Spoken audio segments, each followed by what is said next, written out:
Hello, hello. Welcome back to the In Step with God podcast. I'm your host, JT Martin. And today we're going to be digging back into Chapter 3, A New Religion of Fault Lines by Vodi Bakum. And after we've gone back through a couple of things from that section that I didn't quite get into this past time, I will then move forward into Chapter 4, A New Priesthood. And so today we're going to go ahead and I'm going to start off on page 67 in the hardback. And let me go ahead and hit a couple of terms. So on page 67, Vodi breaks down what he refers to as the cult of antiracism of what he does is he breaks it down into a couple of different things. However, I want to start off and say that the utilization of the term cult has a specific connotation in the way that it's used here that Vodi doesn't really stick with as he begins to do his analysis of it later on. And that's one of the things that I didn't really clarify super well in the previous video. So the first thing that I want to talk about is a cult, especially one that seems to arise from within Christianity, tends to take a singular element or a particular couple of elements and blow them vastly out of proportion, and so it tends to be the incorrect balancing of things that are all present within the home tradition. So a cultic tradition, a good example would be Jehovah's Witnesses, Mormonism, or Latter-day Saint theology. Maybe a little bit of a more classical example would be the Gnostic cults in the ancient history of the church.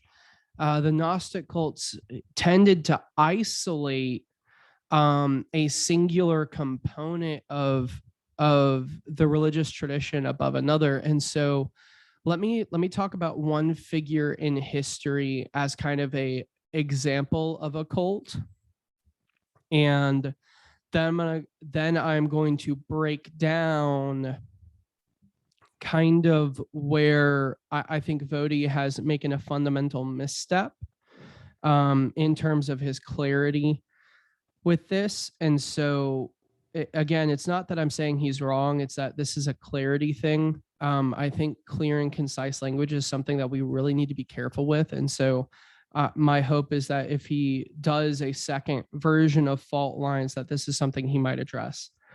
So Marcion is someone in ancient church history. You can look him up. But what he did is he took the canon or the popular scriptures that we had in his time period, which I believe was the 2nd century, and he basically took them and he only kept the things that had been written by Luke or by Paul and kind of removed the supernatural elements.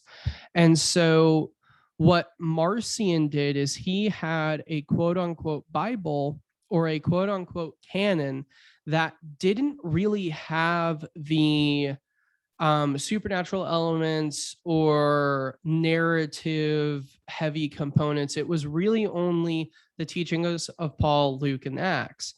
And what we see is that this is basically a kind of textbook example of what a cult does. A cult takes something that is precious to a religion and then either isolates it as the only important piece or makes it more important than other elements.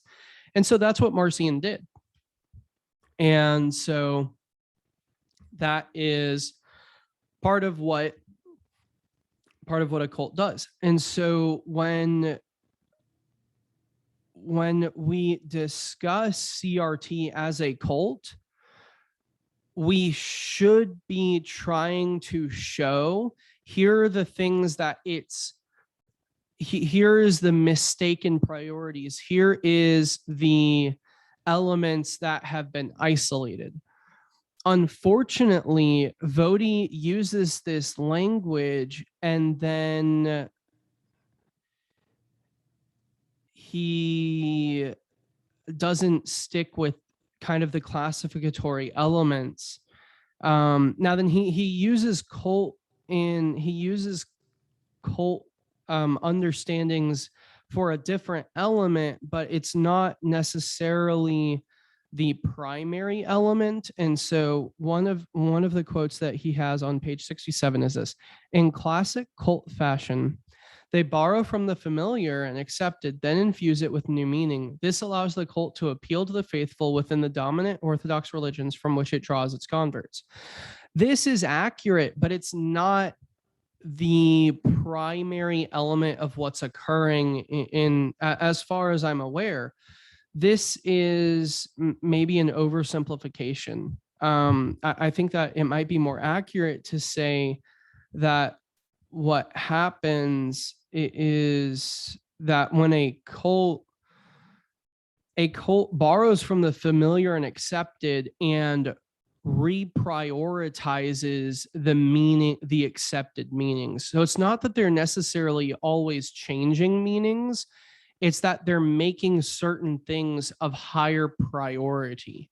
So, for example, something that we've seen leading up and that we saw throughout the previous section, the section I'm talking about right now, the one that I was talking about in the last video, we see the switch of justice being something that is part of the moral mandate to being something that is about, or that is attached to soteriology or salvation. So this is where we get an interesting issue, where it's not that, and this is, again, I'm not, no shade at Vody. But anyway, so what we're getting with this is that one of the critical elements of CRT, if we're going to talk about it as a cult, is that it took justice as a term, and Vody's right in saying that it was infused with new meaning, but he's wrong in how he uses cult to classify, because a cult doesn't just take it with new meaning. It doesn't just take it and infuse it with new meaning, but it takes that new meaning and uses it to shift the priorities of other things. And so where I really, really struggled with his classifications was that on 67, he then takes the cult and gives it, and basically talks about it creating its own cosmology. Well, unfortunately, in order for something to be a true cult, unless its cosmology is the element it's borrowing, unless the cosmology is the new meaning, it's actually just borrowing a cosmology and restructuring it. And so this is where it's a clarity thing for me. I think that it's better to say that the danger of anti-racism is not that it creates a new cosmology or a new worldview, but that it twists and warps the Christian worldview to a point where it is no longer Christian. It's not creating a new one, it's warping one. It's warping the Christian worldview to a non-Christian worldview. And this is why they're incompatible, because you can't take something that's been so completely warped to no longer be Christian and then try to utilize it within a Christian framework. And so that's what the cult of anti-racism has actually done. in terms of the reading that I've done so far. But what Vody does is he takes something that he's allowing to be called a cult, and then he's giving it the space to be its own religion. And that's a fundamental misstep when we're dealing with cults.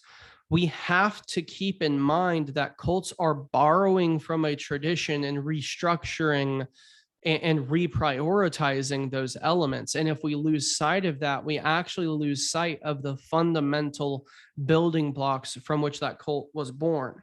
And so if we're looking at CRT as a cult of anti-racism that is coming out from within the influence of Marxism and all of those other things that we've talked about into Christianity, if we're talking about the social justice movement within evangelical Christianity as a cult of anti-racism, we have to remember this distinctly Christian elements that are there and then start examining how they've been restructured. And this is something that Vody is doing and has done in Fault Lines, but what he hasn't done is he hasn't maintained the clarity of language.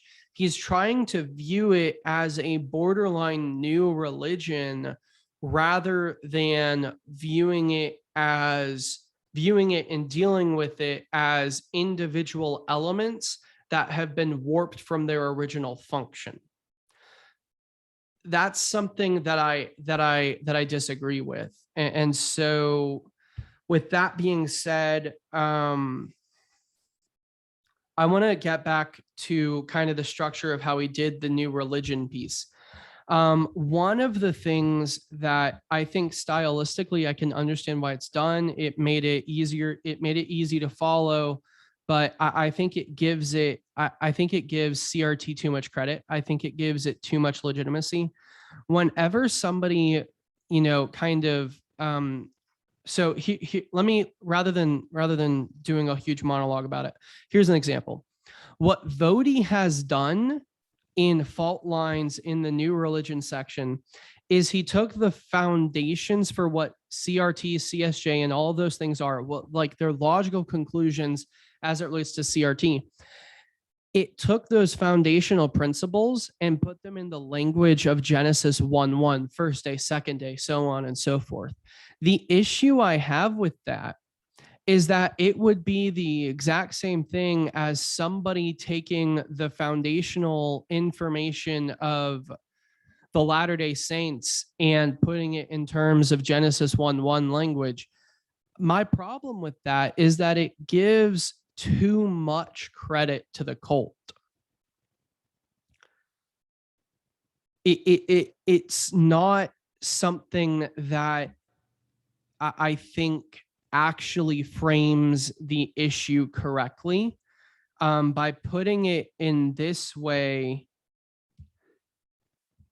I really struggle with the way that this was structured, because what he's done is, as he's dealing with this, is he's putting it in this phrasing that offers more legitimacy to the position that it actually has.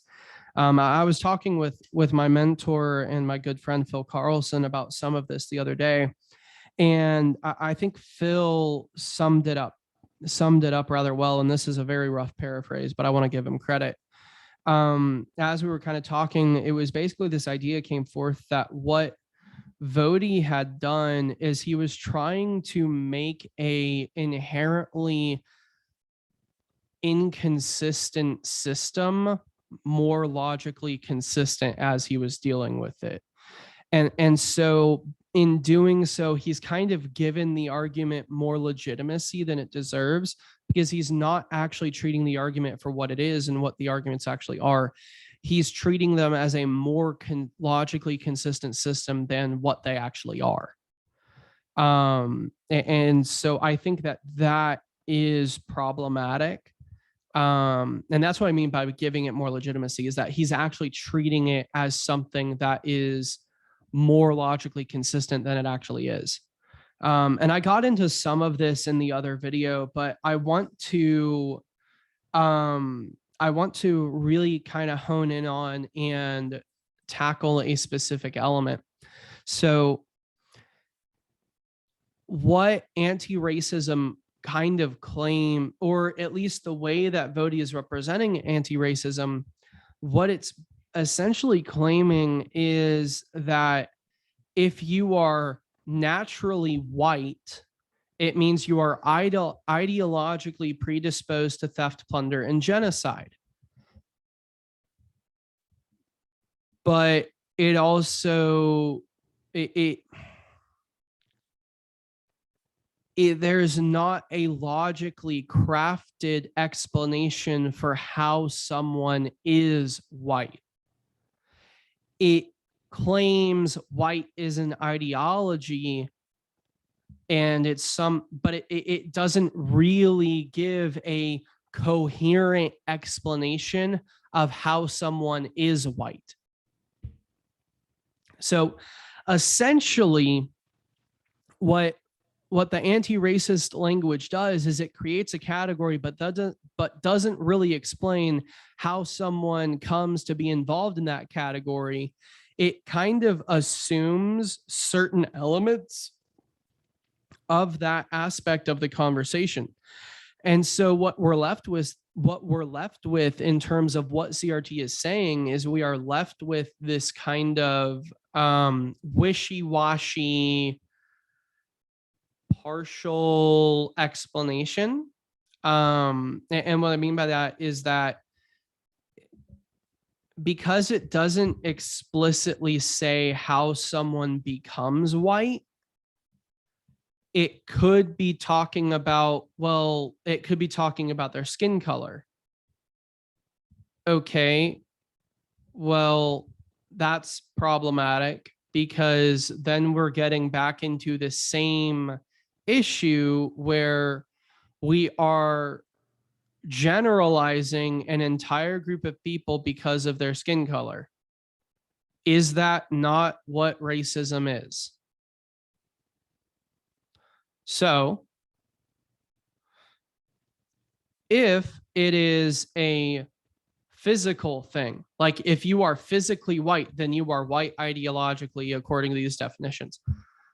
Well, okay, that's one hell of a nature versus nurture argument that doesn't hold, because what it's essentially saying is that argument makes the claim that the amount of melanin in our skin controls our ideological nature. I'm sorry, there is no evidence for that. That is the claim. The claim of anti-racism about the nature of white is that, and this is maybe even giving more credit than it deserves. Like, I'm assuming some pretty logical steps here that may not be taken. And I think this is the risk that Vody runs as well, as I think that there are elements of what he says and what I'm saying that would be rejected by proponents of CRT, but they're logical conclusions of things that CRT says. And that's where the issue is that we can't take it as more logically consistent than it actually appears to be.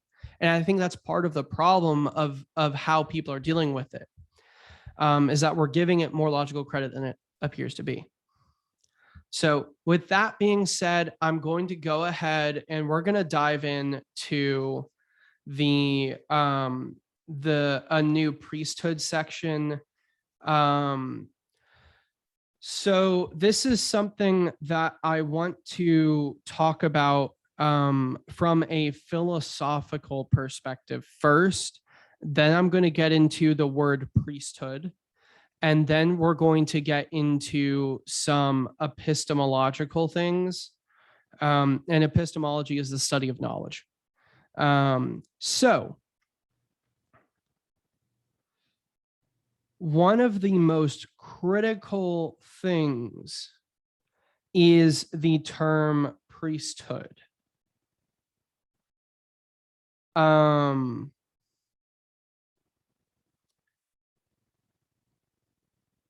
So in the old, and I really struggle with this classification. I think priesthood is not the greatest example of this. Yeah, I think, yeah, I really struggle with this classification. But I'm going to kind of set that aside, because again, that's a structure thing that I've already kind of dealt with. It gives it way too much legitimacy. And it doesn't actually explain what's going on. So I'm just going to read the paragraph and then I'm going to unpack it a little bit. The cult of anti-racism also has a priesthood. Like Israel's priesthood in the Old Testament, this one requires belonging to the proper tribe. In this case, however, the notion is flipped on its head. Instead of being required to be a Levite, and in this he says read white, this cult accepts priests based on their not being Levite. Hence, all oppressed minorities, people of color, women, LGBTQIA+, non-citizens, the disabled, the obese, the poor, non-Christians, and anyone else with an accepted oppressed status qualified for the priesthood in the cult of anti-racism. This is where I think that I really just, this is a really, I really struggle with this. So what he's saying, and I think this is what he's saying is right. The way he has said it could maybe use some work. So what this is really getting at is this has to get with the authority of knowledge, or rather the authority of the source of knowledge. And so what, and he gets into this as the chapter goes on, but I just kind of want to address it here. So what Vodi has recognized and what he's trying to communicate is that the cult / religion of anti-racism, depending on how you structure your definitions, I lean towards the cult definition. Vodi seems to lean towards the religion definition. But anyway, so the cult of anti-racism effectively establishes that the epistemic or the knowledge authority sources are those who have an accepted status as being oppressed. So let me put this in a different example. Let me kind of unpack what that would look like. So say, for instance, you are citing some, let's say you're writing an English paper, and let's say that you cite a Hollywood actor on the definition of a word in English. That wouldn't be considered an appropriate source because the Hollywood actor isn't accepted as an expert. All right, there might be some exception of some person in Hollywood having a PhD in English, or a PhD in a field where that a certain word has to come from. But generally speaking, you wouldn't exactly cite a movie star on a word definition. You wouldn't. You would cite a dictionary because it's an authority. It's an authoritative source of knowledge. What Vodi has recognized and is trying to communicate is that in the cult of anti-racism, what it does is it restructures the perception on the authority of knowledge and makes the claim that you cannot have an authoritative voice on knowledge about culture or about the or about what's happening in the world if you are not from an oppressed category that is accepted as having that authoritative voice. In other words, the only way for you to accurately understand the world is to either be an oppressed individual or listen to those who have been oppressed. this is categorically false, and this is one of the reasons why the CRT, critical social justice, this is why these perspectives don't mix well with Christianity, because the essential claim of one of the essential claims of Christianity is that Scripture is able to give us all that we need to know about the world around us. And this is something that Vodi recognizes quite well. And so then we get into a term that, so this is pages 92 and 93. I have a lot of things listed here and things that I wanted to point out, but kind of dealing with this knowledge related theme. A couple of years ago, Vodi came out with a term called ethnic Gnosticism. And it was this idea that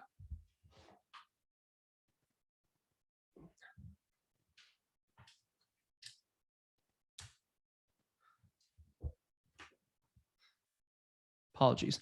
One of the things that came out of that was, so ethnic Gnosticism was this term that he coined to basically describe the idea that people have special knowledge based solely on their ethnicity. And this is kind of a building block. So this is something that was going on a while ago, but CRT, and this is from Tara J. Yasso and Race and Ethnicity and Education. This is an extremely well-cited section of Fault Lines, by the way. But anyway, so here's something that CRT claims.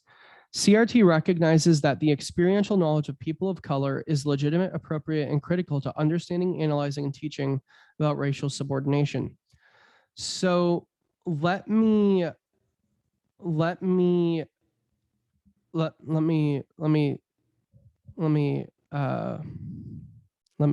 say something about this. So that quote is doing something. That quote effectively tries to transfer personal experience, which is experiential knowledge, so testimony, and gives it a blank check and makes it central or of extreme importance to the understanding, analyzing, and teaching about racial subordination. So, in other words, CRT, it makes the claim that the experiential knowledge of people of color, that the personal experience of people of color is legitimate, appropriate, and critical or of extreme importance to understanding racial subordination. In other words, without the experience of people of color, without the knowledge of people of color, it is impossible to understand racial subordination. I think that's categorically a false claim, and here's why. If we are claiming that it is impossible to understand racial subordination without the knowledge of people of color, we are refusing to accept that we are refusing the sufficiency of Scripture, because there are passages in Scripture that deal with the subordination of groups of people. Look at the book of Amos. Amos has tons of examples about this. So and it's critical to understanding that's the thing. I think that that's an inaccurate claim. And I think that's not compatible with the sufficiency of Scripture. So then Vodi goes on, and this is where we get back into the connections with Marxism, specifically with the Frankfurt School. So here's another quote. Of course, the knowledge yielded by the standpoint of the proletariat or the oppressed, stands on a higher scientific plane objectively. It does, after all, apply a method that makes possible the solution of problems which the greatest thinkers of the bourgeois era have vainly struggled to find. So effectively, what critical theory does is it basically what Marxism, and as a result and as a byproduct of Marxism, critical race theory, what it claims is that there is a higher scientific value to the special knowledge or special experience of people who are oppressed than all other sources of information. That is my only response is prove to me that the testimony of a specific category of people is more reliable than science and physics.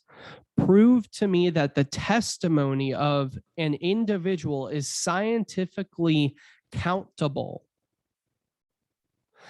Or rather, let me rephrase this. If you agree with CRT, you need to be able to prove that there is a scientific link, that there is a scientific value and evidence and theoretical proof that the amount of melanin in somebody's skin controls the evidential weight of their testimony. If you cannot prove that, CRT cannot be taken to be a fact.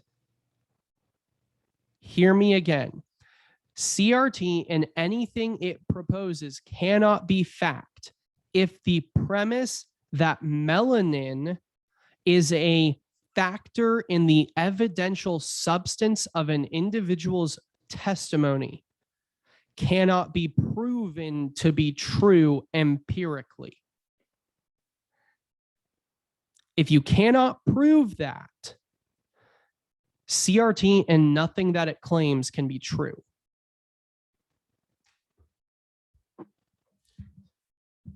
So then we get into some of what I've talked about already. That, and again, I kind of said at the beginning, Vody gets into a lot of this stuff.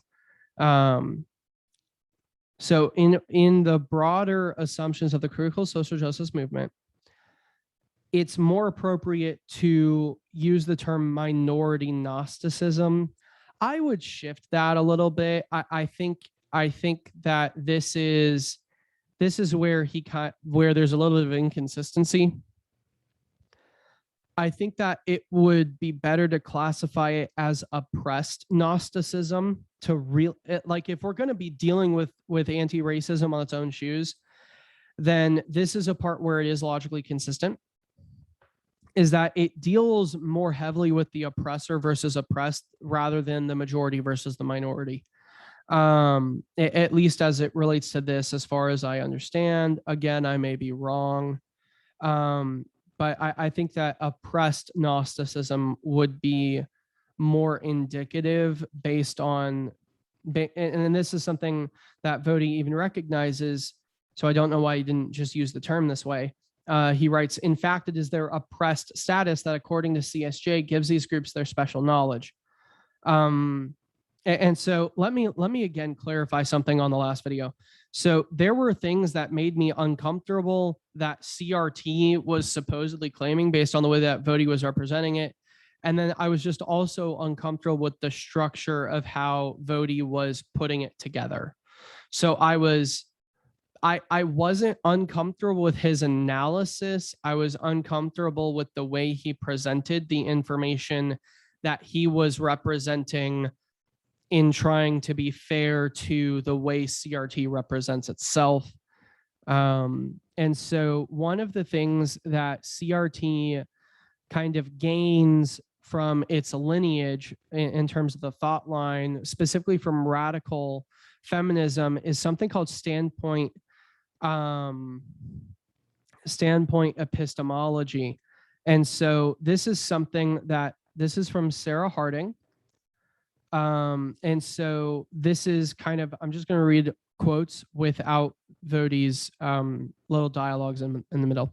Each oppressed group can learn to identify its distinctive opportunities to turn an oppressive feature of the group's condition into a source of critical insight about how the dominant society thinks and is structured. Standpoint theories map how a social and political disadvantage can be turned to an epistemological, scientific, and political advantage. And then this is something, anyway.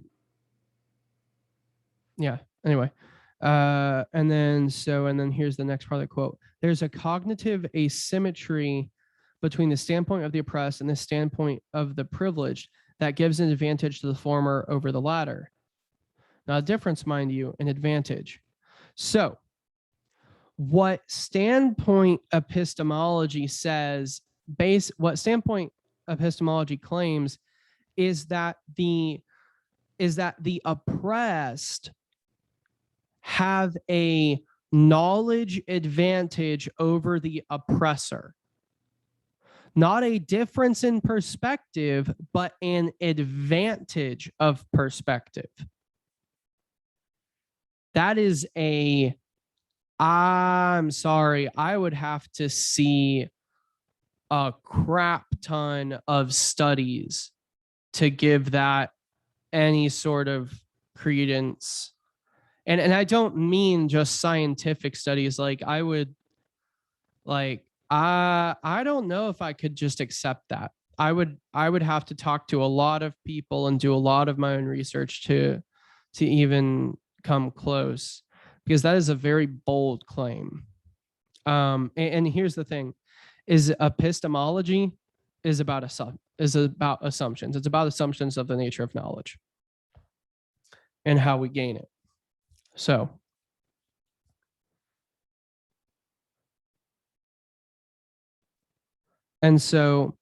this is something, so Delgado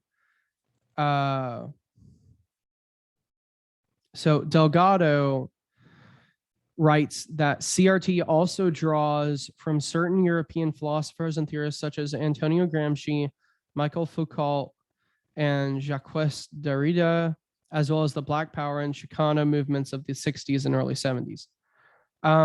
So here's an aspect of, here is where CRT begins to break down in terms of its consistency. First, it assumes, so ethnic Gnosticism, or rather, let me actually broaden this. I'm going to broaden this, and I wish that Voddie had broadened it as well. So the oppressed, oppressed Gnosticism has three basic manifestations. First, it assumes that there is an oppressed perspective all oppressed people share unless they are broken. Second, it argues that the oppressor's only access to this perspective comes from elevating or heeding oppressed voices. Finally, it essentially argues that narrative is an alternative and ultimately superior truth. So, the issue then is, we're going to go back to the first point. And first, it assumes there is a oppressed perspective that all oppressed people share unless they are broken. So what this is claiming is that oppressed people, that there is a universally oppressed perspective unless they are broken. What this means is that there is a singular perspective that all oppressed people share, and if they don't, then they're broken. So what this does, this is fascinating logically, because what it does is it sets the definition so that anything that disagrees is false. Fascinating. And by fascinating, I mean logically inconsistent. If you set your definition in such a way that you remove all opposition, you're not actually being you're not having humility. If your definition does not allow for the existence of anything that challenges your perspective, then you are being very arrogant in your definition. Now then,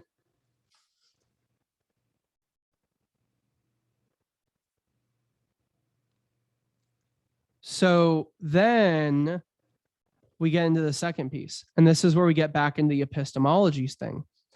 Second, it argues that the oppressor's only access to this perspective comes from elevating and heeding oppressed voices. Again, this completely denies the sufficiency of Scripture. If the only way for someone to access knowledge is by listening to something that is not from Scripture, that knowledge isn't the nature of that knowledge is necessarily incongruent with the nature of reality as it regards true knowledge. And so this is an incompatible aspect. So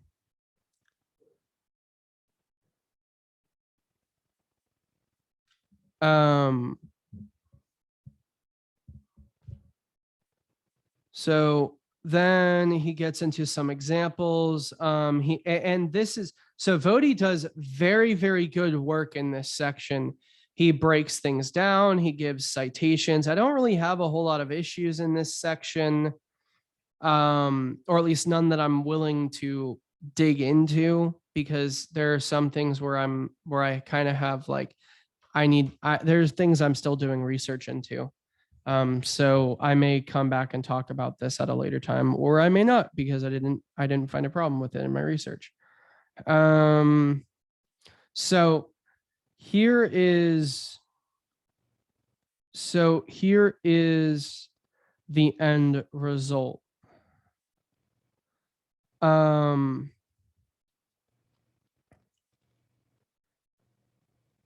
Ethnic Gnosticism argues that white people's only access to the singular Black perspective comes from elevating listening to Black voices. This is why I refer to it as a new priesthood. Of course, as the previous discussion shows, this only includes Black voices that speak the singular Black truth rooted in the experience of Black oppression. I still don't understand where the priesthood language is coming from. It just seems overly religious for what's going on. But anyway, so effectively what Voddie is recognizing is that within what he's recognizing is that within the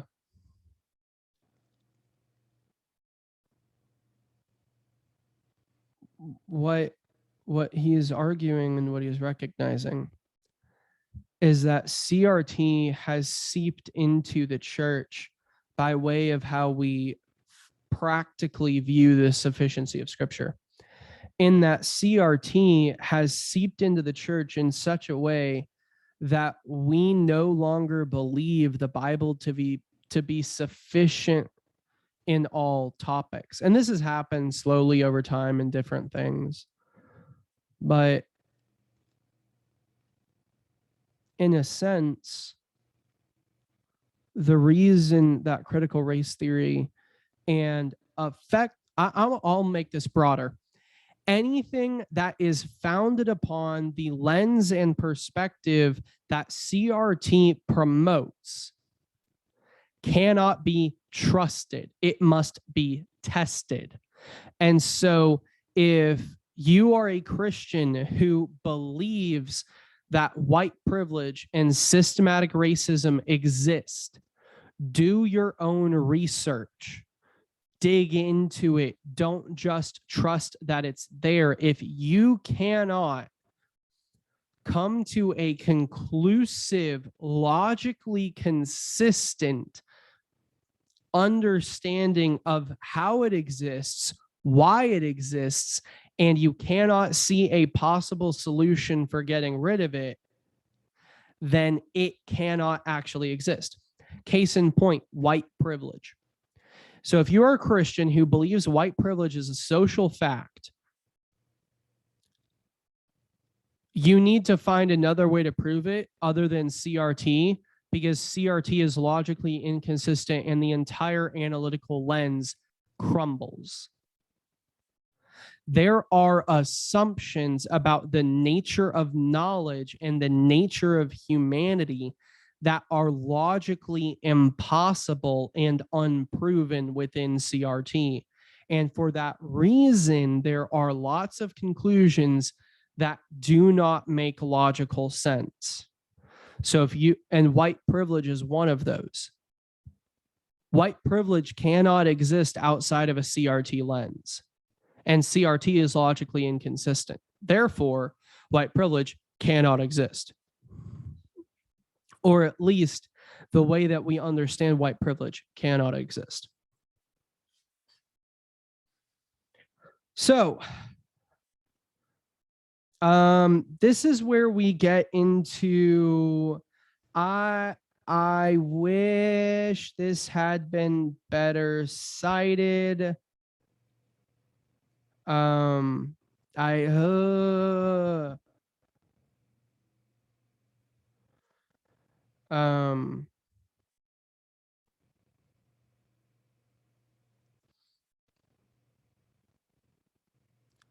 I wish this had been better cited, because he makes a claim here and then he doesn't really back it up.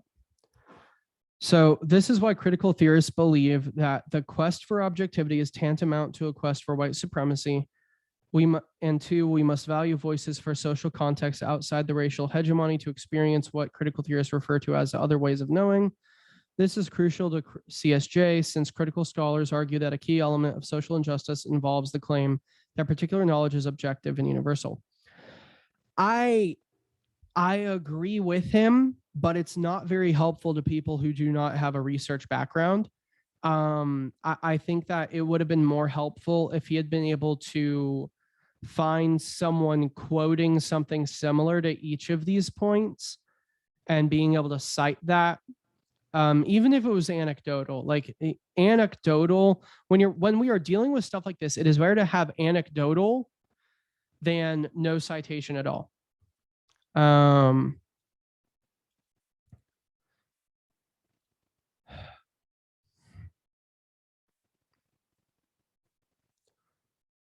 Yeah, so page 101, I mean, this section is very well put together. I don't really have a whole lot to say. And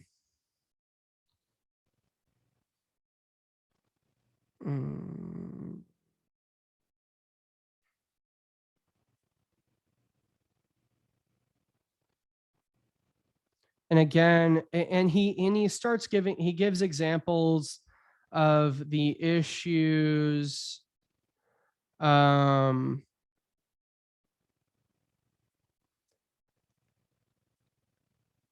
So yeah, he gives examples.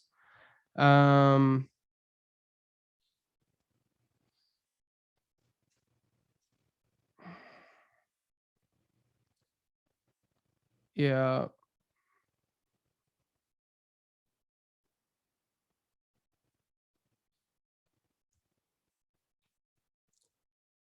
So, I mean, he just gives a lot of examples in this section, and it's very well put together. Again, this is where, if there's not a huge problem and there's not something that I think deserves additional explanation, I don't really get into it. But I did make a note on page 105. He he brings up an old legal adage that goes, if the law is on your side, pound the law. If the facts are on your side, pound the facts. If neither is on your side, pound the table. I even if he just quoted a law professor saying it, I feel like it would be better if there had been a citation on that.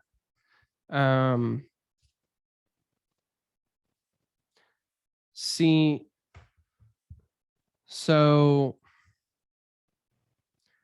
then he gets into some more direct examples.